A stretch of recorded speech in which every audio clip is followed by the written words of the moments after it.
it's so hard to do against him because your spine at times ends up getting up in the line too far. And, we did better at times with it, but he did an amazing job, and they made plays when they had to.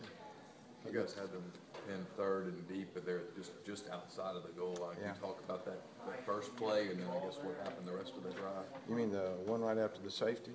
Yeah. Yeah, right after the safety. They got a corner out there on the edge. We had to put a spy on him, and we were playing man free against him, and we had a chance to go up and make a play, and their guy went over the top and made the play. And then same deal, and it's hard to use that extra guy to spy and stop the run at times, and they caught us in it there, and the guy gassed us, and then again, then we changed back, and they went the other way. We didn't have a spy and ran in the end zone. So those 3 or 4 plays right there after the having them down on the goal lines really what killed us. You guys challenged that call. Did you get an explanation on the sideline as to why it wasn't ruled a safety? They had said that his body was in the end zone, but the ball was not in the end zone. That's what they said. Talk about Cody Pruitt's night and just some of the other guys that made big. Yeah, I mean, I feel so bad for our program because these kind of kids have worked hard. I mean, I think you can see a difference in our program here, and I think you can see a difference in these kids.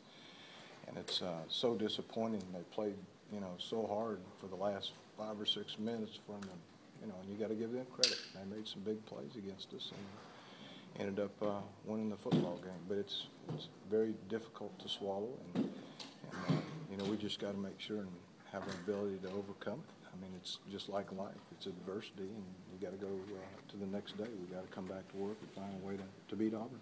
But it's disappointing. How good is that kid? I mean, one of the reasons I played man-free on him is because I saw the stats, and they had thrown for 120-some yards. Didn't know how well that he really threw the ball, and I think at the end there, he made some great throws. And the receiver went up over the top there and caught the one.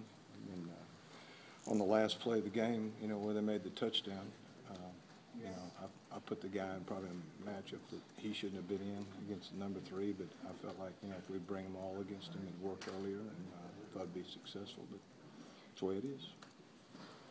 You win some, you lose some, but it's very disappointing. Was Manziel better now that you've gone up against him? Well, I think he's grown every week. I think he's a totally different guy than he was against Florida. I mean, Florida did a good job in the second half with a 4-man rush of containing him.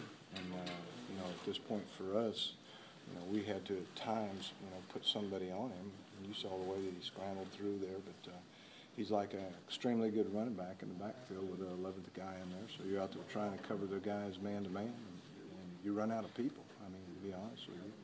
I thought our guys, we really emphasized getting turnovers going into the game, and we did that. We stopped some drives doing that with them.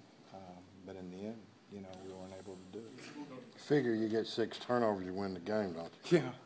Yeah. It's rare, and I mean, it's disappointing. You figure with a 10-point lead with 6 minutes, you're going to win the game too. And it's, it's all, it's over, and it's a learning situation that we got to get better from. And I think our kids will.